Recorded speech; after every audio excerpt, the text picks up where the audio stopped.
कार्यक्रम के पुण्यार्चक हैं श्री गणेश रेणु राणा, श्री मोहित नम्रता राणा, रघुराज एवं भरत राज राणा एवं पूर्णिमा हैंडीक्राफ्ट, जयपुर, राजस्थान।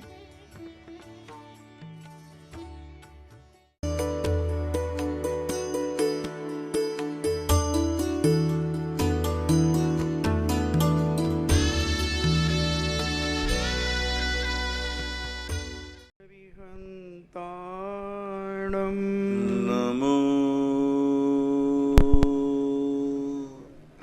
सिद्धार्णम, नमो सिद्धार्णम, नमो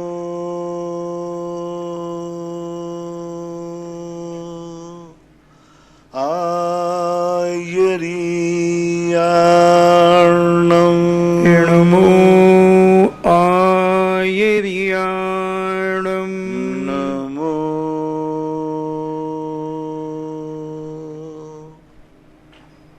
वज्झायार्णम, नमो उबज्झायार्णम,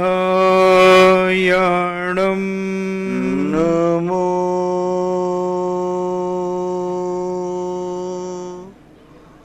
लोये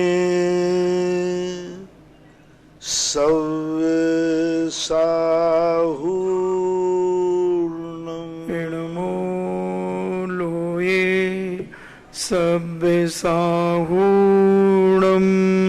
पंच परमेष्टि भगवान की जय। आचार्य श्री गुरुवर कुंद कुंद महाराज की जय। आचार्य श्री गुरुवर विद्यासागर महाराज की जय। परम पूजनीय मुनि श्री सुधा सागर जी महाराज की जय। संग की जय। नमोस्तु महाराज जी। रेखा जैन पटना बिहार से पूछती हैं, मेरा प्रश्न है कि देवशास्त्र गुरु की पूजा जो अनादिकाल से जग में वाली पूजा करने में क्या कोई दोष है? उसमें क्या है कि जो नहीं, वो केवल कवि वाली अलग है, ये सही है। केवल कवि वर्ण नहीं है ये, वो जो है अनादिकाल के उसमें भी कुछ भाव पक्ष ऐसे आए हैं जिनको अनेकांत दृष्टि से यदि अर्थ निकालें तो बैठ जाएगा। बाकी कहीं कहीं उन्होंने शुद्धात्म निजात्म ऐसी बातों की चर्चा की है, तो ऐसी बात नहीं है कि एकदम निषेध भी नहीं है लेकिन पूर्णता समर्थन भी नहीं है। सोनू जैन भीलवाड़ा से पूछते हैं, नमोस्तु महाराज जी, अगर एक पिता के दो बेटे हैं और एक बेटा कहीं अच्छी जॉब करता है और दूसरा बेटा नॉर्मल जॉब करता है तो पिता का नज़रिया बदल जाता है। जो बेटा नॉर्मल जॉब करता है उसे उतना प्यार नहीं मिलता, तो ऐसा क्यों होता है? सीधी बात है कि तुम्हें नॉर्मल जॉब मिला इसका अर्थ तुम पुण्यहीन तो हो ही, और जिसको अच्छा जॉब मिला वो पुण्यवान है। तो दुनिया चाहे कोई भी हो पुण्य की बलिहारी है। सारा इस संसार में मान अपमान सम्मान पुण्य और पाप का खेल है। लोग कितना भी अपना मन क्लेशित करें, संक्लेशित करें, आरोध ध्यान करें, आरोध ध्यान करने से कोई सम्मान बढ़ नहीं जाएगा, अपना पुण्य बढ़ाना पड़ेगा। और पुण्य जब बढ़ता है तो आपको सब तरफ की अनुकूलता मिलती है। और पुण्यहीन है तो तुम घुटते रहो, चिड़चिड़ाते रहो, कुछ भी होने जाने वाला नहीं है। इसलिए आपकी नॉर्मल जो भी बता रही है कि आप पुण्यहीन हैं, और पुण्यहीन का तो कोई भी व्यक्ति कभी भी हो उसके पुण्य के अनुसार ही लोग साथ देते हैं। एक व्यक्ति का अपने आप में उसके आगे पीछे घूमने वालों से पता चल जाता है कि ये कितना व्यक्ति पुण्यात्मा है। तो संसार में मान और सम्मान, हम पिता को दोष ना दें, हम पड़ोसी को दोष ना दें, किसी को दोष ना दें, अपने कर्मों का चिंतन करें कि हमारे पुण्य कर्म की हीनता है। हमारा ही कर्म जब पुण्यहीन है तो दूसरा क्या करेगा? पिता की अपेक्षा न कहकर तुम खुद चिंतन करो कि यदि हमारा पुण्य अच्छा होता तो मेरी जॉब भी अच्छी होती। कमजोर जॉब ही बता रही है कि तुम्हारा जीवन में इतना पुण्य नहीं है, इसलिए आप राग द्वेष न करें।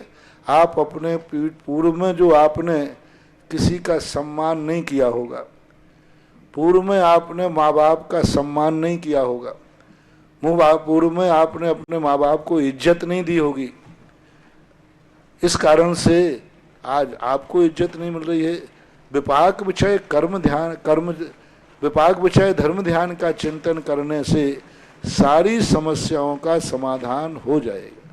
सरिता जैन गांधीधाम से पूछती हैं, नमोस्तु महाराज जी, तीर्थंकर चातुर्मास नहीं करते तो क्या उनके द्वारा किसी जीवों की आराधना नहीं होती? कभी भी तीर्थंकरों के किसी भी क्रिया से उनके जीवों की आराधना नहीं होती क्योंकि उनको चारण रिद्धि आदि ऐसी प्राप्त हैं जिस रिद्धियों के माध्यम से उनका चींटी पर पैर भी पड़ जाए तो चींटी मरेगी नहीं। इसलिए तीर्थंकर पिछी भी नहीं रखते। तीर्थंकरों को पिछी और कमंडल दोनों ही नहीं होते। कमंडल की जरूरत नहीं क्योंकि उनको निहार नहीं होता, और जीवों की हिंसा नहीं होती। उन जीवों की हिंसा नहीं होती जो पिछी से बचाए जा सकते हैं। और सामान श्वास लेते हैं, एक इंद्रिय जीव बादर नाम कर्म का उदय है, तो वो एक इंद्रियों की हिंसा तो अविसंभव ही है। लेकिन त्रस जीवों की आराधना जो पिछी से हटाए जा सकते हैं, उनकी आराधना तीर्थंकरों से नहीं होती। इसलिए तीर्थंकर चतुर्मास नहीं करते हैं ऐसा उल्लेख नहीं आया। चतुर्मास की उनको जरूरत नहीं है क्योंकि वो तो ध्यान में ही बैठे रहे। यदि पूज्यवर रविशरण महाराज के अनुसार देखा जाए तो प्रत्येक तीर्थंकर एक बार को आहार को उठने के बाद फिर जिंदगी भर वो ध्यान में ही बैठे रहते। वो तो चतुर्मास से भी बड़ा चतुर्मास हो गया। आदिनाथ भगवान 1000 वर्ष तक एक स्थान पर खड़े रहे। अब उनसे कहो कि चतुर्मास के संकल्प करो तो चतुर्मास का संकल्प करने के लिए वो ध्यान छोड़ें। चतुर्मास इसलिए करना कि यहाँ वहाँ घूमना नहीं। उन्होंने तो जिंदगी भर का ले लिया कि मैं इस स्थान पर नहीं जाऊंगा। बाहुबली ने चतुर्मास किया ही नहीं। क्यों नहीं किया? क्योंकि वो एक स्थान से कहीं गई नहीं। इसलिए तो ऐसा कोई आगम में उल्लेख नहीं मिला कि तीर्थंकर चतुर्मास नहीं करते। उनको चतुर्मास की जरूरत नहीं होती, ऐसा कहो। पिंडारिमिया ललित जैन बाहुबली कॉलोनी बांसवाड़ा से पूछते हैं, नमोस्तु महाराज जी, बीरोदय में भगवान की आगवानी के 3 दिन पहले बहुत वर्षा हो रही थी। जिस दिन भगवान आए उस दिन वर्षा बंद हो गई। पूरा बागड़ ने भव्य आगवानी की। भगवान जब बीरोदय में विराजमान किए तब पुनः वर्षा हुई। और जैसे साधुओं के मंगल प्रवेश में ऐसा चमत्कार होता है, तो क्या ऐसा ही चमत्कार भगवान में है? भगवान की अपने आप में भक्ति तो काम करती है। अब वो तो विराजमान करने का उत्साह था। अब सही लाभ तो ये है कि बागड़ वाला अब प्रतिदिन जाकर के भगवान का अभिषेक पूजन करके वो लाभ लो तो मूर्ति में इतना अतिशय बनेगा कि तुम्हारा भर माही बांध जो है ना उबलेगा ना खाली रहेगा। हाँ, क्योंकि अब भक्ति करो। भगवान अकेले बैठाल करके इतिश्री मत करो। बैठाल करके मात अकेला बैठाल दिया, लेकिन बैठाला किस लिए बैठाला है कि जिससे सारे लोगों को वीरहृदय क्षेत्र की एनर्जी प्राप्त हो, दंडोदक प्राप्त हो। कोई भी चीज को प्राप्त कर लेने का अभिप्राय देखना चाहिए। अब तुम कहोगे साधु को बुला लिया, अब काम हो गया, बढ़िया साधु को बुला लिया, बढ़िया आगवानी कर दी, बस फ्री हो जाओ। काहे के लिए बुलाया है साधु को? महाराज इसलिए बुलाया कि आपको कहीं स्थान नहीं मिल रहा था तो हम लोगों ने सोचा महाराज जी इधर आ जाओ, हमारे क्षेत्र पर बहुत बड़ी जगह है, इसलिए बुलाया। भगवान को इसलिए तुमने मंदिर बना दिया क्योंकि भगवान को बेचारे को कहीं रहने की जगह नहीं थी, इसलिए तुमने कहा महाराज जी हम मंदिर बना देते, उसमें बैठ जाना। तो ये दया भाव से कहीं भगवान की वो नहीं करना चाहिए। हमें ये देखना चाहिए कि भगवान को हमने क्यों बुलाया है, गुरु को हमने क्यों बुलाया है। क्यों चाहते हो कि तुम भगवान हमारे नगर में बैठे? क्यों चाहते हो कि महाराज हमारे यहाँ चतुर्मास करें? कारण क्या है? कारण समझो। चतुर्मास कराना इतना महत्वपूर्ण नहीं है। मंदिर बनाना इतना महत्वपूर्ण नहीं है। क्यों करना? मंदिर बनाने की जरूरत क्या है? कारण समझो जिससे सभी लोग अपना धार्मिक लाभ लेवें। इसी प्रकार चतुर्मास कराने की जरूरत क्या है? सबसे बड़ी जरूरत है कि जिससे हमें निरंतर 4 महीने तक धर्म लाभ हो। यह उद्देश्य होता है। उद्देश्य को लोग भूल जाते हैं और बस मंदिर बनाकर फ्री, चातुर्मास को महाराज को प्रवेश करा करके फ्री। अब महाराज आ गए ना, महाराज आप बैठो आराम से, हम पधार नहीं। पर वो व्यक्ति ऐसा वो पुण्यहीन हो जाता है कि भोजन बना तो लेगा लेकिन वो जिंदगी में खा नहीं पाएगा। जो ऐसे धार्मिक कार्यों की शुरुआत तो कर देते हैं लेकिन उसका उद्देश्य पूरा नहीं करते हैं, तो फिर उनके ऐसे कर्म बंद होते हैं कि धन दौलत खूब मिलता है, उनको खूब धन दौलत है, खाने पीने को खूब है, लेकिन ऐसी बीमारी हो जाएगी खा नहीं पाएगा। रोटी बना लेगा लेकिन खा नहीं पाएगा। सब कुछ रहेगा उसके लेकिन खा नहीं पाएगा, क्योंकि उसने वस्तु को प्राप्त तो किया लेकिन वस्तु का लाभ नहीं लिया। इसलिए बागड़ में भगवान प्रवेश हो गए हैं।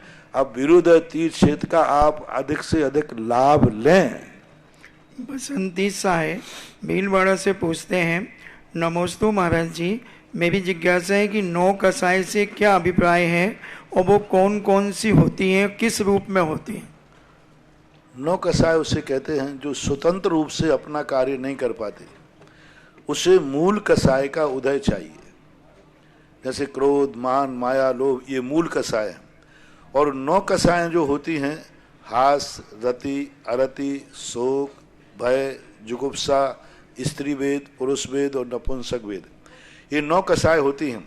ये मूल कसाय के उदय में ही काम करती हैं, अपने आप अलग से काम नहीं कर सकती। हंसी आएगी तो कोई ना कोई क्रोध, मान, माया, लोभ पे आएगी। रोना आएगा तो कोई क्रोध, मान, माया, लोभ, कोई ना कोई कसाय उदय है। घृणा होगी तो कोई ना कोई कसाय का उदय है। तो जब 9 कसाय जहाँ जहाँ उदय हैं वहाँ वहाँ मूल कसाय का होना जरूरी है। इनको 9 कसाय इसलिए कहते हैं कि ये स्वतंत्र काम नहीं कर पाते हैं, मूल कसाय के उदय में ही सक्रिय होते हैं। जलज अग्रवाल मेरठ से पूछते हैं, नमोस्तु महाराज जी, आदि पुराण में 17वें पर्व में श्री आदिनाथ जी की पालकी देवों ने उठाई ऐसा लिखा है, मगर द्वादश वर्षीय पाठक्रम में जबकि मैंने सुना है कि पालकी मनुष्यों ने उठाई। कृपया समाधान करें। आप उसको गौर से पढ़िए। उसी महापुराण में ऐसा नहीं लिखा जैसा आपने कहा। महापुराण का जो आपने उदाहरण दिया, उस महापुराण में ये लिखा पूज्यवर जिनसेन स्वामी ने कि 7 कदम तक मनुष्यों ने उठाई। ओनली 7 कदम, यानी उठा करके 7 कदम मनुष्यों ने उठाई। उसके बाद फिर देवताओं ने अब उसको आकाश में उछाल करके अपने कंधे पर धारण करके आकाश मार्ग से ले गए। यानी कदम तो 7 कदम तो पैदल चली पालकी। उसके बाद उन्होंने सौधर्मेंद्र आदि ने ऊपर आकाश में लेकर के आकाश मार्ग से वो दीक्षा स्थल पर ले गए। वहाँ गौर से पढ़ें। हिंदी आदि में कोई गड़बड़ कर दिया हो तो मूल संस्कृत में तो ऐसा ही लिखा है। नीरज जैन उड़ीसा से पूछते हैं, नमोस्तु महाराज जी, चांदी की जो जाप माला होती है उसे कुछ लोग गले में पहन लेते हैं और कहते हैं कि चांदी कभी अशुद्ध नहीं होती, क्या यह उचित है? देखो, मालाएं हैं ये, सामान्य रूप से तो माला कोई चीज नहीं है, ये गिनती करने का उपाय है। अब यदि मान लीजिए माला को अशुद्ध मानते हैं तो अपनी उंगलियों पे अपन कभी गिनते हैं। अब उंगलियों से अपन क्या क्या कार्य करते हैं, और माला तो उंगलियों पे गिनते ना। अब इन्हीं उंगलियों पर अपन माला फेरते हैं। तो ये गिनती के उपाय हैं और कुछ नहीं है। ज़्यादा मालाओं का जैन आगम में इन मालाओं आदि का कोई ज़्यादा उल्लेख नहीं किया और प्राचीन आचार्यों ने तो इसकी चर्चा ही नहीं की। बाद में जाकर के एक मालाओं का रूप आने लगा, इसलिए अब इनकी जैसे तुम सुरक्षा कर सको, जैसे रख सको। एकमात्र गिनती के अलावा कोई भी इनका महत्व जैन शास्त्रों में नहीं है। नमोस्तु महाराज जी, उन्हीं का दूसरा प्रश्न है उड़ीसा से कि अष्टप्रतिहारियों को मंदिर जी में कहाँ रखना चाहिए, और जब भगवान का गमन होता है तो उन अष्टप्रतिहारों को आगे आगे लेकर के चलते हैं देवता देवियाँ, तो मंदिर में कहाँ उनका स्थान है? अष्ट प्रातिहार्यों के लिए वेदी को पहले ही व्यवस्थित करना चाहिए, पर इस ढंग से रखना चाहिए कि भगवान के मूर्ति नहीं ढकना चाहिए, महाराज भगवान के सामने नहीं रखना चाहिए, कहीं भी साइड में रख सकते हैं। सबसे अच्छा तो ये है कि भगवान की जब मूर्ति बनती है तो पावटी में ही अष्ट प्रातिहार्य उत्कीर्ण करा लेना चाहिए। ये नहीं बने तो अष्ट प्रातिहार्य वेदी पर जो बनती है वेदी पर उत्कीर्ण करा देना चाहिए, सिंहासन वगैरह पीछे बनता है। अब यदि चांदी आदि के रखना है तो बस भगवान के सामने नहीं आवे और आप कहीं भी विराजमान कर सकते हैं। भगवान के आगे आगे जुलूस में लेके चलते हैं, कोई आपत्ति नहीं, चले जा सकते हैं। मीनाक्षी जैन लाखेवी से पूछती हैं, नमोस्तु महाराज जी, आपने मंगलाष्टक से लेकर के पूजन तक नंबरों की व्यवस्था बताई, तो क्या महिलाएं भी बोलकर या देखकर पुण्य कमा सकती हैं या नहीं? और मेरी दूसरी जिज्ञासा है कि महिलाएं अभिषेक या शांति धारा भावों से कर सकती हैं, इसमें क्या उन्हें कोई दोष तो नहीं लगेगा? पहली बात तो पढ़ने में कोई बाधा नहीं है, शांति धारा स्वयं पढ़ सकते हैं, लेकिन जब ही पढ़ें जब अभिषेक चल रहा हो, ऐसे नहीं कि कभी भी बैठ के पढ़ लें। यदि पुरुष वर्ग अभिषेक कर रहा है और महिलाएं शांति धारा पढ़ती हैं तो कोई आपत्ति नहीं। यदि अभिषेक चल रहा है और अभिषेक पाठ यदि महिलाएं पढ़ती हैं तो कोई बात नहीं, पढ़ने में कोई बाधा नहीं है। मात्र एक शारीरिक तुम्हारी परिस्थिति ऐसी है जिस कारण से थोड़ी मर्यादाएं बताई गई। आत्मा की अपेक्षा, परिणामों की अपेक्षा से कोई भी दोष नहीं है, कोई बाधा नहीं। प्रबल जैन चरगवा से पूछते हैं, नमोस्तु महाराज जी, आपके आशीर्वाद से, आपके सानिध्य में, आपके निर्देशन व प्रभाव से पूर्ण रूप से तैयार किए हुए जिनालय आदियों का पंच कल्याणक अगर अन्य महाराज करवाते हैं तो महाराज जी आपके मन में इतनी उदारता और निष्प्रहता कैसे आती है, मैं ये समझना चाहता हूँ। मंदिरों के आपके आशीर्वाद से मंदिर निर्माण होते हैं आपके निर्देशन में, और अन्य महाराज आकर के उनके पंचकल्याण प्रतिष्ठा करा देते हैं, तो आप में इतनी उदारता कहाँ से आ जाती है? देखो, जिस व्यक्ति के पास कमाई कम होती है उसको ही लड़ाई झगड़े होते हैं। अपन तो कहते हैं जितने निपटाओ अपन पास तो नए और लगे हुए हैं। थोड़े थोड़े पैसों के लिए कौन लड़ता है? गरीब घरों में लड़ाई होती, झगड़े होते हैं। जो बड़े आदमी होते हैं ना, उनके छोटी छोटी पैसों पे कोई झगड़ा नहीं होता, वे झगड़ते भी हैं और थोड़े सब मौका पड़े तो अभी देखो धीरू भाई अंबानी और मुकेश अंबानी के दोनों लड़के अनिल दोनों बड़े लड़ते थे, लेकिन थोड़ा सा एक भाई के ऊपर संकट आया तो ले साहब 400-500 करोड़ एक मिनट में दे दिए। अब 400-500 करोड़ रुपए का घाटा यदि बिजोलिया के किसी भाई को लग जाता तो छोटे आदमी का सोच छोटा ही होता है। छोटा क्या, एक एक रुपए को लड़ता है, मरता है, इसलिए वो कभी नहीं बढ़ पाता। मैं सदा कहता हूं कुछ लोग गरीब क्यों रहते हैं, इनकी सिद्धि नहीं होती, कितने प्रयास करो इनके पैसा बढ़ता नहीं, क्योंकि ये कभी दान देते ही नहीं। लोग कहते हैं महाराज जी गरीब हैं इसलिए दान नहीं देते, गलत बात है। दान नहीं देते इसलिए गरीब हो, उल्टा समझना। क्लिंटन ने बहुत बड़ा एक संदेश दिया था भारत देश को। जब वो क्लिंटन भारत में आया 5 दिन की यात्रा पर, तो लोग उसने कहा कि तुम्हारे यहाँ की सड़कें बहुत गंदी हैं, बोले हमारे अमेरिका की सड़कें देखो। तो लोगों ने कहा साहब आप बड़े आदमी हो, अमीर अमीर आदमी हो, हमारा भारत गरीब है। तो उसने इतने जोर से कहा गलत बात है, हम अमीर हैं इसलिए वहां की सड़कें अच्छी नहीं है, वहां की सड़कें अच्छी हैं इसलिए हम अमीर हैं। और उसने दिल्ली से कलकत्ता का जो टाइम था पूरा का पूरा बताया। एक गलत सड़क होने पर दिल्ली से कलकत्ता कोई व्यक्ति गया, 1 लाख व्यक्ति गए प्रतिदिन, और एक जो मान लीजिए 24 घंटे लगे, और सड़क अच्छी होती तो 12 घंटे लगते। तो अब 12 घंटे की कीमत कितनी है 1 लाख लोगों की, और गाड़ियां कितनी खराब हुई, टायर कितने पंचर हुए, एक सड़क गिरा। इतना बढ़िया सजेशन दिया था इसलिए ये जो तुम लोगों का बहाना है कि हम गरीब हैं इसलिए दान नहीं दे पाते, हम नहीं, भले आदमी दान नहीं देते हो इसलिए गरीब हो, हमेशा मक्खी चूस बने रहते हो। बोलियां लगती हैं तो कई लोग ऐसे भागते हैं, उस दिन आते ही नहीं मंदिर, बोले आज नहीं जाना है, बोले क्यों, आज बोलियां लगना है। अब कई लोग तो जैसे अब चतुर्मास बैठना है ना, अभी 2-4 दिन कोई आगे पीछे नहीं आएगा, कहीं ऐसा नहीं हो कि कमेटी कलश छपाने तो दूर दूर भागते हैं, महाराजों से दूर भागेंगे, कमेटी से दूर भागेंगे, और जैसे ही चतुर्मास की स्थापना हो जाएगी अब ठीक है। हम सब देखते हैं, हमारे तुम जितनी 7 जन्म में रोटियां खाओगे रे उतनी तो मैं 1 जन्म में खा चुका हूं इतने चूल्हों की, तुम 7 जन्म में चूल्हे बहुत, मैं सब देखता, बोलियां लगती हैं ऐसे। तो कंजूस लोग जो होते हैं जिनके कम आमदनी होती है वे बेचारे बसते फिरते हैं, भगते हैं, कहीं कोई मुझे जबरदस्ती, अब क्या करें बेचारे, घनी का अम्मा अन्नदाता, अब क्या करें बेचारे, भगे नहीं तो क्या करें, भगना ही पड़ेगा उनको, क्योंकि कहीं पकड़ लिया तो ये है इनकी गरीबी का रहस्य। मैं सदा कहता हूं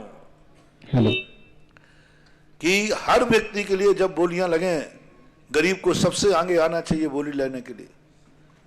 और मैं तो कहता हूं ये दान अमीरों के लिए नहीं है, गरीबों के लिए है, क्योंकि गरीब अमीर कब बनेगा, 2 नीति, राजनेता कहता है अमीरों को गरीबों के बराबर कर दो, और धर्म नेता कहता है गरीबों को अमीरों के बराबर कर दो।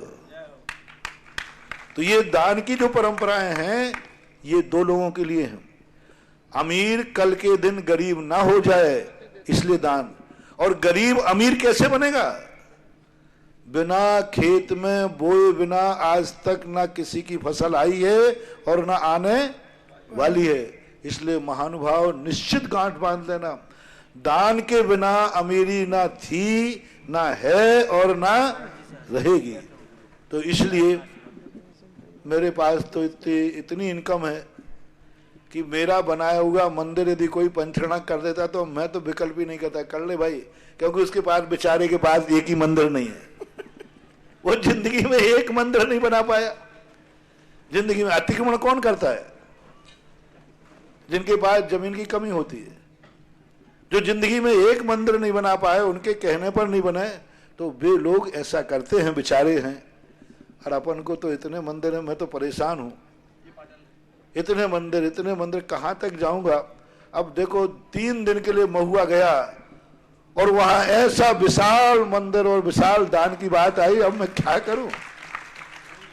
हमें तो चलते चलते छपते छपते जिनका ना कोई भाव था ना कोई, और महुआ अपन को जाना भी नहीं था, लेकिन जाने के बाद क्या हुआ है, सारे राजस्थान को पीछे कर दिया एक छोटे से ग्राम महुआ ने।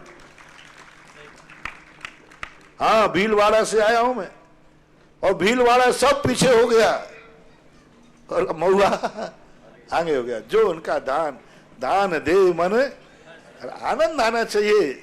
शक्ति है प्रभु है तो दे रहा हूं, नहीं है तो जम सक्कई तम की रही। हमेशा उदारता दिखाओ, मंदिरों पर दान पर कोई किसी का कब्जा नहीं, कोई बात नहीं। मैं तो कहता हूं सारे मंदिरों को मैं बनाऊं, मैं नक्शा देखूं, मैं उपदेश दूं, और पंचकल्याणक जिनको करना हो वो सब कर ले। क्योंकि बेचारे यदि हमारे बनाए मंदिर से उनको एक पंचकल्याणक मिल गया तो मुझे कम से कम परोपकार का पुण्य तो लगेगा ही लगेगा। तो इसलिए कोई बात। आराधना जैन दाहोद से पूछती हैं, नमोस्तु महाराज जी, आदमी किस कारण से डिप्रेशन में आता है और उसका क्या उपाय है कि वो धर्म में लगा रहे। 2 कारण होते हैं डिप्रेशन के। एक तो महत्वाकांक्षा, महत्वाकांक्षा के कारण से व्यक्ति डिप्रेशन में आता है। दूसरा पड़ोसी को देखता है, अपनी कुवत नहीं देखता। अब पड़ोसी का दूसरे की थाली देख करके तुम भोजन करोगे तो तुम्हारे डिप्रेशन आएगा। अपनी जठराग्नि देखो ना कि मुझे कितना पछता है। महत्वाकांक्षाएं जब बढ़ जाती व्यक्ति की, और अपना पुण्य नहीं देखता कि मेरा पुण्य कितना है और मेरा जितना पुण्य है उतना ही मिलेगा, तो ये डिप्रेशन होगा नहीं। और कभी कभी डिप्रेशन कमजोरी से भी आता है। मस्तिष्क की कुछ नसें होती हैं वो नसें डिस्टर्ब हो जाने से व्यक्ति डिप्रेट हो जाता है, इसलिए दवाई खाने से ठीक भी हो जाता है। ऑनलाइन जिज्ञासाओं के बाद यहाँ विराजित श्रावक श्राविकाओं के प्रश्न में सबसे पहले मैं श्री कनकमल जी ठग निवासी करवर आएंगे और उसके बाद तैयार रहेगी श्रीमती चंदा जी चांद जी की खेड़ी। बोले परम पूज्य 108 मुनि पुंगव सुधा सागर जी महाराज की जय हो। गुरुवर के चरणों में करवर जैन समाज का नमोस्तु।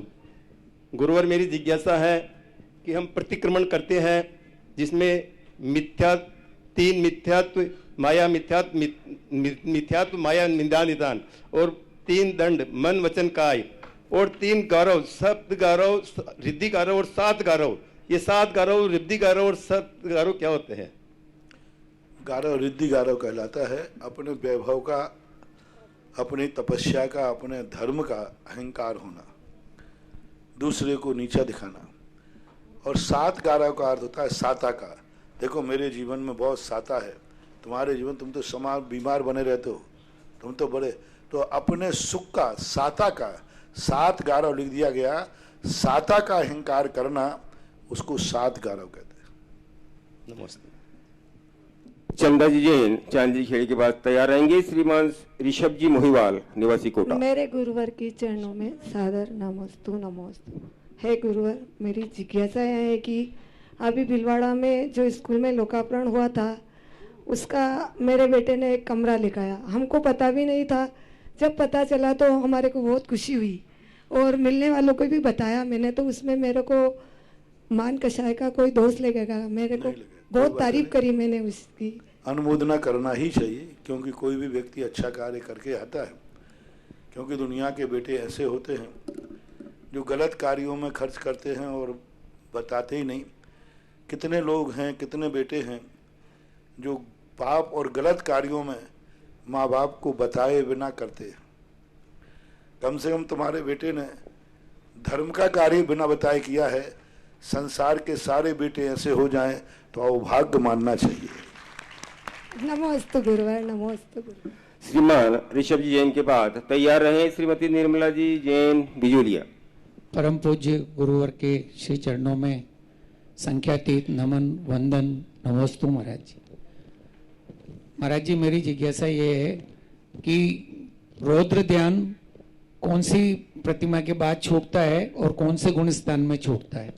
आर्त ध्यान कहाँ तक रहता है और जो धर्म ध्यान होता है वो किन किन प्रतिमाओं, किन गुण स्थानों में होता है? ध्यान कोई शाश्वत अविनाशी नहीं है जो पूरी जिंदगी भर किसी के साथ रहे, लेकिन रहना चाहे तो रह सकता है। पंचम गुण स्थान कौन सी प्रतिमा में रौद्र ध्यान छूटता है ऐसा उल्लेख जैनागम में नहीं है। पंचम गुण स्थान तक रौद्र ध्यान रहता है। अब पंचम गुण स्थान में कथन करने के बाद कोई उल्लेख नहीं किया कि मतलब प्रतिमाधारी को रौद्र ध्यान नहीं होगा, क्षुल्लक एलक को रौद्र ध्यान नहीं होगा, आरिका को रौद्र ध्यान नहीं होगा। कहीं भी किसी आगम में नहीं लिखा कि आरिका को रौद्र ध्यान नहीं होगा। उन्होंने तो एक ही बात कही है, पंचम गुण स्थान में रौद्र ध्यान होता है। अब सभी को हो एक ऐसा कोई नियम नहीं है, हो भी सकता है और नहीं भी हो सकता। तो ये गुण स्थान है। आर्त ध्यान जो है 6ठे गुण स्थान तक होता है। अब वहाँ ये नहीं कहा है कि 6ठे गुण स्थान में किसको नहीं हो, तीर्थंकर भी हो तो उनको भी हो सकता है। तीर्थंकर 6ठे गुण स्थान में है तो उनको भी आर्त ध्यान हो सकता है। गणधर परमेष्ठी को भी हो सकता है, कुंद स्वामी को भी हो सकता है। होवे कोई नियम नहीं है। इसलिए आर्त ध्यान 6ठे गुण स्थान तक हो सकता है। ऐसा आगम में कहीं भी उल्लेख नहीं किया कि 6ठे गुण स्थान में फलाने व्यक्ति को आर्त ध्यान नहीं होता है। यानी ये भी उल्लेख नहीं किया कि तीर्थंकरों को आर्त ध्यान नहीं होता है, कोई उल्लेख नहीं। इसी प्रकार पंचम गुण स्थान तक रौद्र ध्यान है, ऐसा कहीं नहीं लिखा कि फलानी प्रतिमाधारी क्षुल्लक एलक आरिका इनको रौद्र ध्यान नहीं होगा। नहीं, सबको हो सकता है, होवे कोई नियम नहीं है। धर्म ध्यान की जो स्थिति बनती है वो चतुर्थ गुण स्थान से बनती है। आज्ञा विषय नाम का जो धर्म ध्यान है वो चौथे गुण स्थान से शुरू होता है। और 2 आचार्यों के इसमें मत है। एक आचार्य के मत के अनुसार पूज्यवर जयसेन स्वामी के अनुसार छठे गुण स्थान तक धर्म ध्यान होता है। उसके बाद शुद्ध उपयोग की चर्चा की उन्होंने। जयसेन स्वामी ने टीका के अंदर स्पष्ट शुभ उपयोग और शुद्ध उपयोग की चर्चा की। शुभ उपयोग छठे गुण स्थान तक होता है, उसके बाद तारतम्य रूप से शुद्ध उपयोग होता है। लेकिन पूज्यवर वीरसेन स्वामी, पूज्यवर कुंदकुंद भगवान कहते हैं कि धर्म ध्यान 10वें गुण स्थान तक होता है। जहां तक कसाय की कणिका मात्र भी उदय है, वहां से शुक्ल ध्यान और शुद्ध उपयोग नहीं हो सकता। इसलिए वीरसेन स्वामी से धवला के अनुसार तो 10वें गुण स्थान तक धर्म ध्यान है, और वैसे छठे गुण स्थान तक धर्म ध्यान सभी आचार्यों ने माना है। नमोस्तु महाराज। नमोस्तु। श्रीमती निर्मला जैन के बाद तैयार रहें श्रीमान सुभाष चंद्र जी छाबड़ा, आवास नगर देवास। मेरे गुरुवर के चरणों में बारंबार नमोस्तु नमोस्तु नमोस्तु। महाराज जी, छोटी सी यात्रा पर जाने के लिए हम सारी तैयारी करते हैं। कहीं कोई वस्तु भूल ना जाए और कहीं दुख ना हो, लेकिन अगले जन्म में दुख ना मिले, इसकी तैयारी क्यों नहीं करते हैं? करना चाहिए। कई लोग यात्रा पे जाते हैं, तैयारी करते भी नहीं, कई चीजें भूल के आ जाते तो परेशान होते हैं। मान लो कई लोग बाबू लोग होते ना, वो कहते हैं अपन तो सामान वामान कुछ मत ले जाओ, वहां पर पैसे रख लो, होटल मोटलों पे खा लेंगे। और शिखर जी की वंदना करने निकल गए। होटल का अहंकार था, और उस दिन होटल वालों ने हड़ताल कर दी, और पहाड़ से लौट के आए। अब क्या करोगे? और जो अपना सामान बांध के ले गया था, वो कहता 100 बार होटलों में हड़ताल हो जाए ना, अभी हाल बनाता हूं, खा लूंगा। इसलिए जो व्यक्ति अगले भाव की तैयारी अभी से कर लेते हैं, वे लोग कहीं परेशान नहीं होते, और जो नहीं करते हैं, पराधीन रहते हैं, वो परेशान होते हैं। ये सब चीजें जो दान, पूजा, चतुर्मास, गुरुओं का सानिध्य, ये सब क्या है? ये सब उसी तैयारी के लिए तो हैं। गुरु महाराज और कुछ नहीं करते, हम साधु लोग आपको यही याद दिलाते हैं, अगले भाव की यात्रा करना है, फलाना सामान रख लेना। जैसे वो घर में दादी माँ कहती है ना, जब तुम लोग बाहर जाते हो, अरे बेटा तू बाहर जा रहा, वो चीज रख ली कि नहीं? अरे मम्मी नहीं, दादी नहीं रखी, नहीं, और रख ले छावरा ठावरा। बस ऐसे ही हम महाराज लोग कहते हैं, अरे अगले भाव में यात्रा करना है, ये चीजें रख लेना, नहीं तो वहां जाकर के फिर रोना पड़ेगा। तो ये सब वही चीजें। नमस्ते महाराज। श्रीमान सुभाष चंद्र जी छाबड़ा, आवास नगर के बाद तैयार रहे सुश्री गुनगुन जैन बिजोरिया। नमस्तु गुरुवर, नमस्तु गुरुवर, नमस्तु गुरुवर। मैं एक मंदिर का ट्रस्टी भी हूँ और कार्यकारी अध्यक्ष भी हूँ। भगवान, मुझे यदि कोई व्यक्ति 2-4 बार जय जिनेन कर लेता है तो मुझे अहंकार आ जाता है, और 2-4 बार यदि प्रणाम कर लेता है तो अहंकार में और वृद्धि हो जाती है। भगवान, मेरी जिज्ञासा ये है कि आपको तो हजारों लाखों लोग रोज प्रणाम करते हैं, और हजारों लाखों लोग जो जय जयकार करते हैं, हजारों लोग, लाखों लोग बारंबार नमस्कार करते हैं, लेकिन आपको लेस मात्र भी अहंकार नहीं आता है। भगवान, हमें अहंकार नहीं आवे ऐसा कोई उपाय बताएं। नमस्तु भगवान। नमस्ते। हमें अहंकार इसलिए नहीं आता है क्योंकि तुम्हारे नमस्कार करने से हमें कोई फायदा है ही नहीं। अहंकार तो जब आवे जब अपन को कुछ मिले। आपके नमस्कार करने से किंचित मात्र भी हमें लाभ नहीं है, किंचित मात्र भी। हमारी जय बोलने से हमें किंचित मात्र भी लाभ नहीं है, हमें आहार लेने में किंचित मात्र लाभ नहीं है। लाभ तो आप लोगों को है। प्रणते उच्चई गोत्रम, जो नमस्कार कर रहा है उसको लाभ है, आशीर्वाद देने वाले को कोई लाभ नहीं है। इसलिए हम अहंकार नहीं करते। तुम्हें प्रॉफिट हो, हम क्यों फूले? ये बताओ भाई, पड़ोसी की दुकान अच्छी चलती हो तो तुम्हें अहंकार आता है? बोलते नहीं हो गुलाब जी, बोलते नहीं। तुम्हारी माइंस अच्छी नहीं चल रही हो, पड़ोसी की अच्छी चल रही हो और तुम फूल के निकलना, वाह। बोलो, होता है ऐसा? नहीं होता। तो बस यही जो मैं सोचता हूं, मैं क्यों फूलूं? नमोस्तु करने में तुम्हें लाभ हो रहा हो और मैं फूलूं, मुझे कोई लाभ नहीं है। नमोस्तु करने वाले को लाभ है, जिसको नमोस्तु किया जाता है उसको किंचित मात्र भी लाभ नहीं। पूजा करने वाले को लाभ है, जिसकी पूजा की जाती है उसको कोई लाभ नहीं है, कोई लाभ नहीं, गुरु को भी नहीं। तुम पूजा करते हो, महाराज को कोई लाभ नहीं है, लाभ तुम्हारे लिए। पहले मैं सोचता था कि ये जैनी लोग बनिया महाराजों को आहार देने के लिए इतने पीछे क्यों पड़ते हैं। बाद में पता चला अरे ये महाराज के पीछे नहीं पड़ रहे हैं, इनके बिना इनकी तिजोरी नहीं भरना इसलिए पीछे पड़ रहे हैं। जैनी दान क्यों ज्यादा देता है? क्या भगवान का कर्जा देना है? जो अज्ञानी होता है वो बचता है। अज्ञानी सबसे बड़ा लक्षण जानना, तुम्हारे बुरे दिन आने वाले हैं क्योंकि तुम दान से बच रहे हो। अरे मैं दान में पकड़ में नहीं आ जाऊं। जैसे अभी मैंने कहा था ना, कई लोग कहते भैया अभी महाराज के पास जाना ही नहीं। बोले कब तक? बोले 15 तारीख तक शांत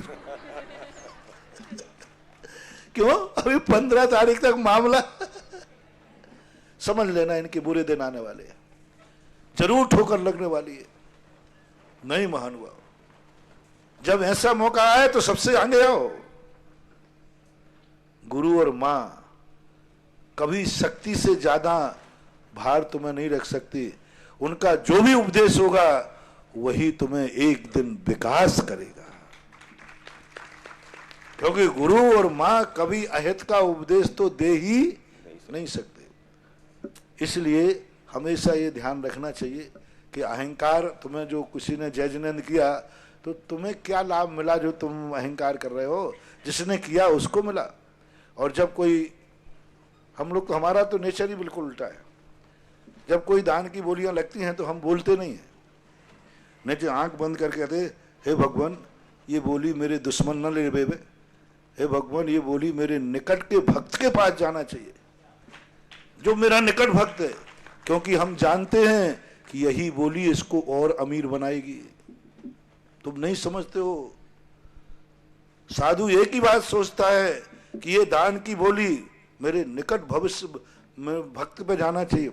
आप अक्सर कर देखना, आचार्य गुरुदेव महाराज के और हमारे चारों तरफ जितने ज्यादा लोग घूमते हैं वे सबसे ज्यादा दान देते हैं, और यही उनकी अमीरी का रहस्य है और कोई कारण नहीं।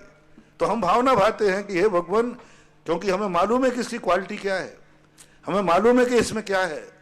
हम हमेशा एक ही भाव करते, जब बोलियां बोलते ना आप लोग, तो मैं एक ही भाव कहता हे भगवान इतनी बढ़िया बोली है, मेरा दुश्मन ना ले लेवे, इसकी बुद्धि आवे ही नहीं। हे भगवान मेरे भक्त को सद्बुद्धि दो और इसको समर्थ दो कि ये बोली मेरे भक्त के पास जावे। अभी जैसे चतुर्मास आ रहा है तो मैं भावना भाऊंगा, हे भगवान मेरे चतुर्मास का कलश मेरा कोई दुश्मन ना ले लेवे,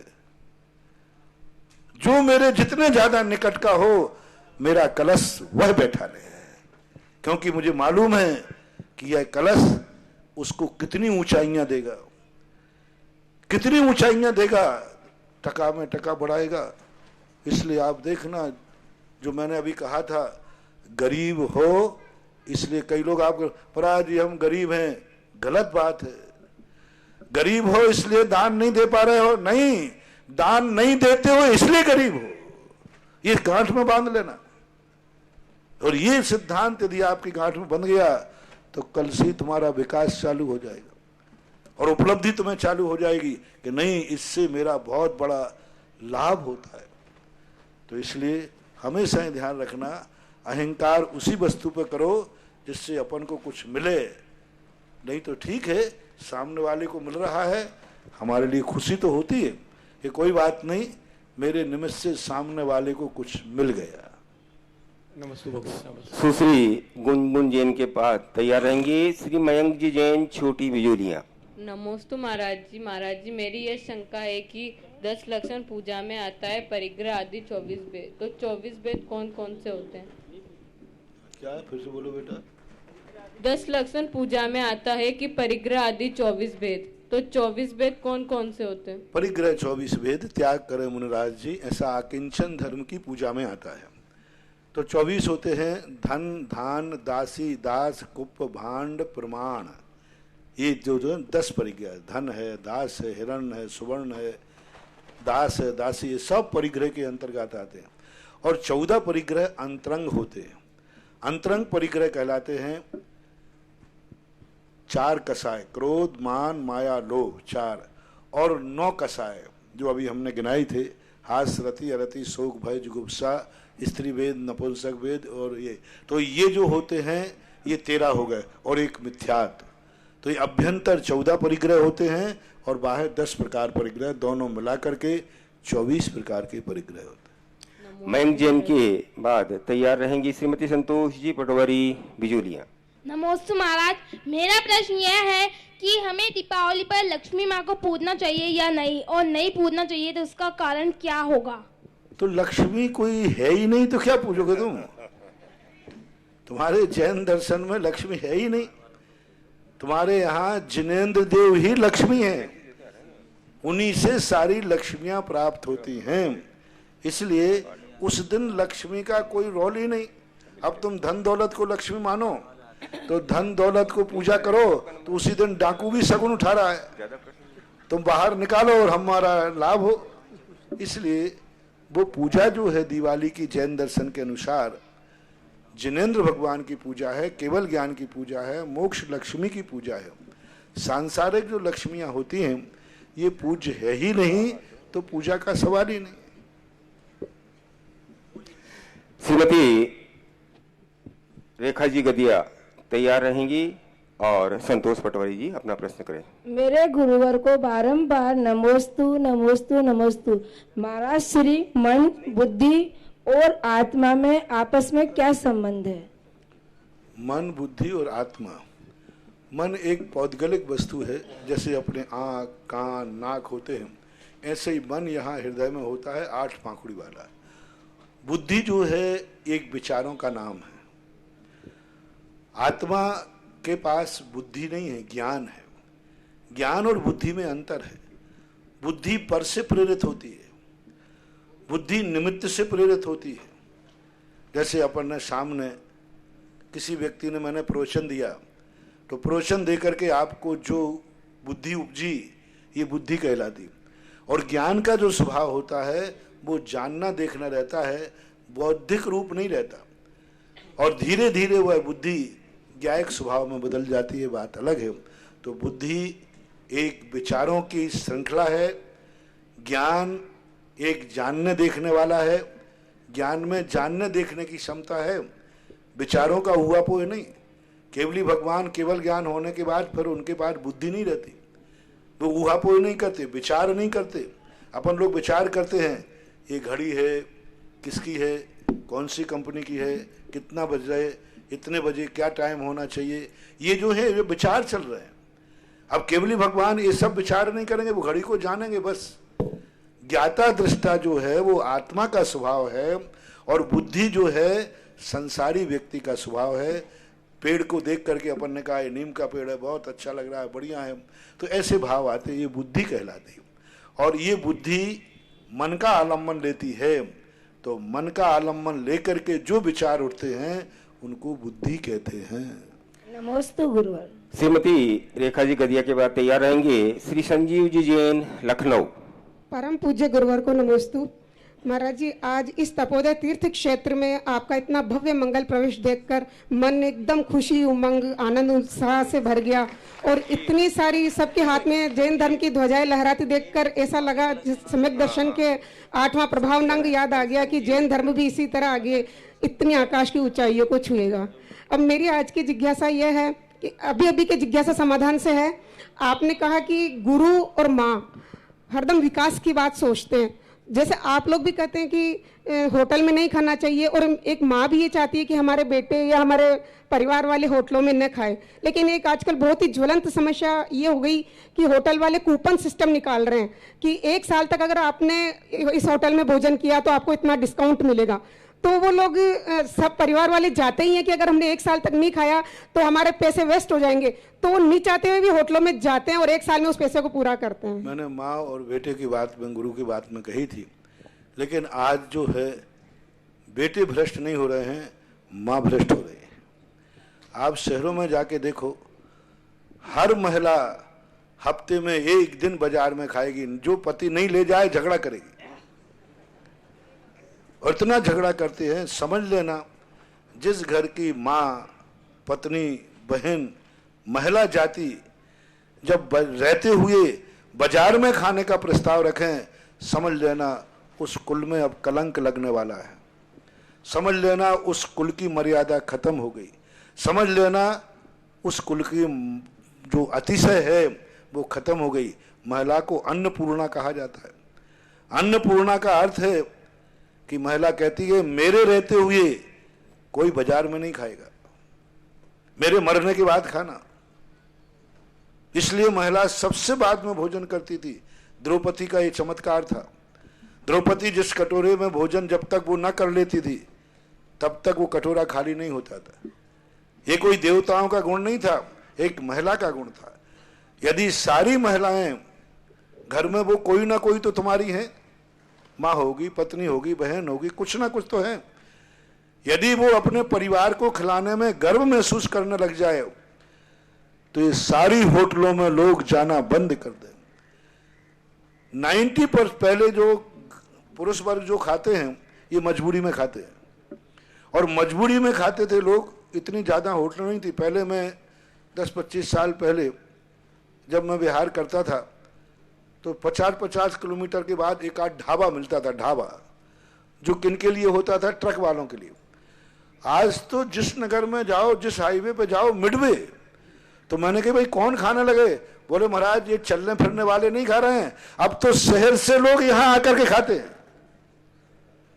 तो ये कितना बड़ा, महिलाएं जब जब घर से बाहर भोजन करने का प्रस्ताव रखती हैं, समझ लेना अब संस्कृति बचने वाली नहीं।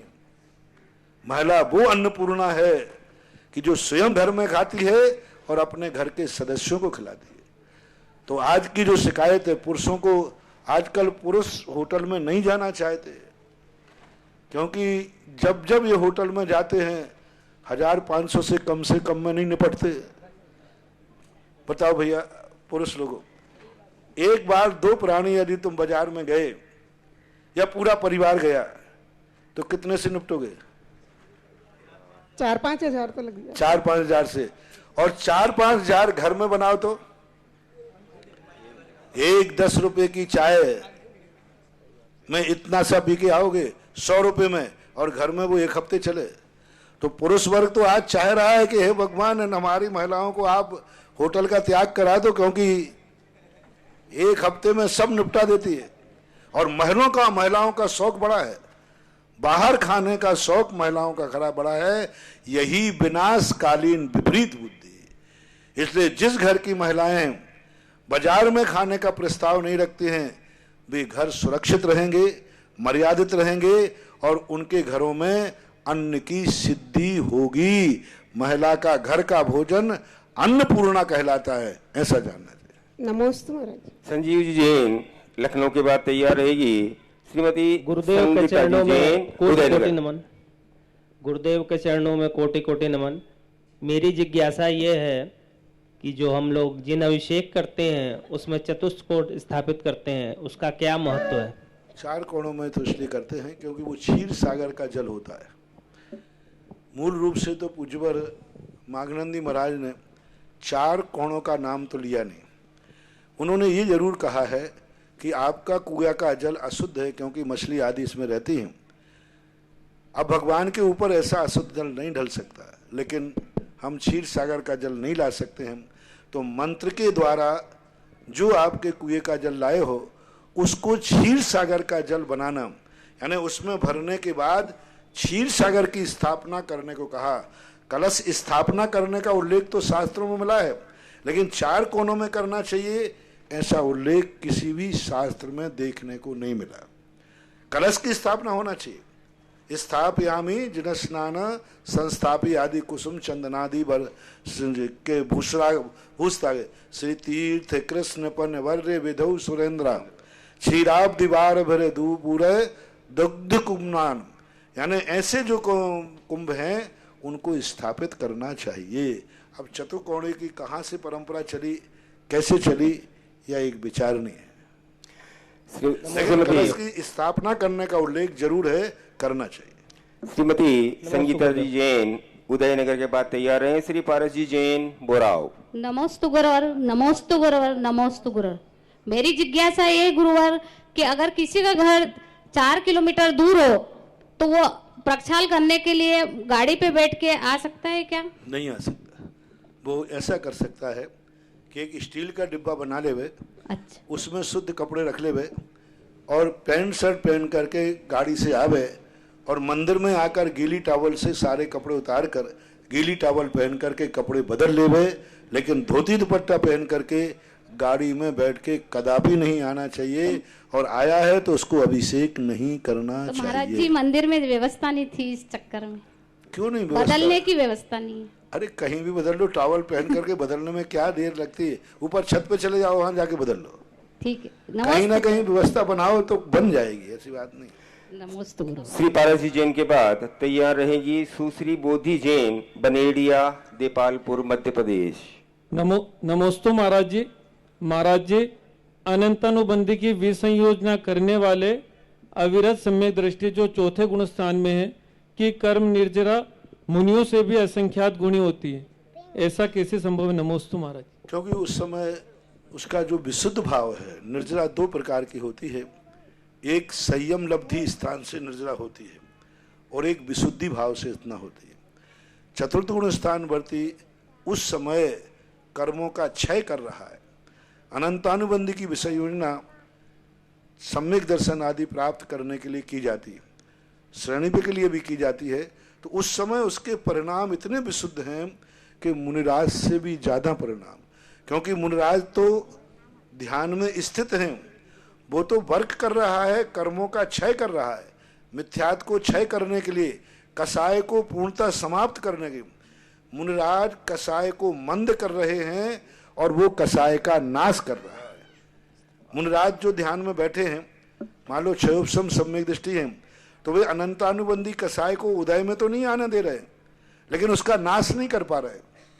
और जो अनंतानुबंधी वाला है, विसंयोजना वाला है, वो अनंतानुबंधी का बिल्कुल क्षय कर रहा है।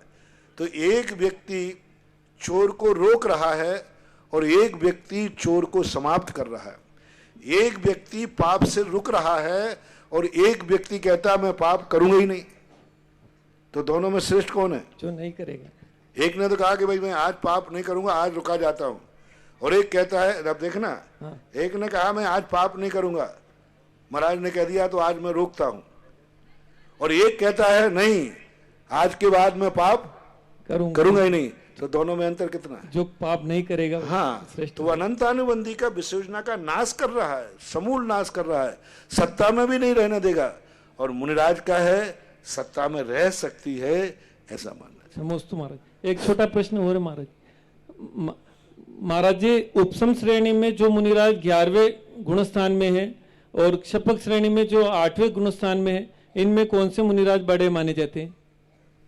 8वें और पहला कौन? 11वें गुण स्थान वाले उपसम श्रेणी के। हाँ, तो 8वें गुण स्थान का जो छपक है वो ज्यादा श्रेष्ठ है, वही वाली बात है। 11वें गुण स्थान वाला उपसम श्रेणी में है, उससे ज्यादा विसंयोजन कर्मों की निर्जरा छपक करता है। छपक यानी अष्टम गुण स्थान वर्ती। क्यों करता है? वही वाली बात। वो कर्मों को उपसम कर रहा है और एक कर्म का क्षय कर रहा है। इसलिए तत्वार्थ सूत्र में ये सूत्र आया है, छपकोपसम। तो पहले किसका नाम दिया? छपक का। छपक का, फिर उपसम की बात कही गई। तो उपसम से ज्यादा निर्जरा छपक की होती है, ऐसा है। और छपक 8वें गुण स्थान से चालू हो जाता है। नमोस्तु महाराज। सुश्री बोधी जैन, देपालपुर के बाद तैयार रहेंगे श्री राजेश जी कला, चांद जी की खेड़ी। नमोस्तु महाराज जी, मेरा प्रश्न ये है, हमारे पेरेंट्स कहते हैं हमसे कि बड़ों की आज्ञा मानो, लेकिन वो खुद बड़े ही बड़ों की आज्ञा क्यों नहीं मानते? क्या बोला? नमोस्तु महाराज जी, मेरा प्रश्न ये है, हमसे हमारे पेरेंट्स कहते हैं कि बड़ों की आज्ञा मानना चाहिए, वो खुद बड़ों की आज्ञा नहीं मानते। पर उपदेश कुशल बहु तेरे, दूसरों के लिए जो बताते हैं और स्वयं उसका अनुकरण नहीं करते, ऐसे लोगों की भूल है। कल के दिन छोटे भी फिर उनकी बात नहीं मानते, क्योंकि जो बड़ों की बात नहीं मानता फिर छोटे भी उसकी बात नहीं मानते, तुरंत जवाब मिल जाता है। ऐसा कार्यक्रम के पुण्यार्चक थे श्री गणेश रेणु राणा, श्री मोहित नम्रता राणा, रघुराज एवं भरत राज राणा एवं पूर्णिमा हैंडीक्राफ्ट, जयपुर, राजस्थान।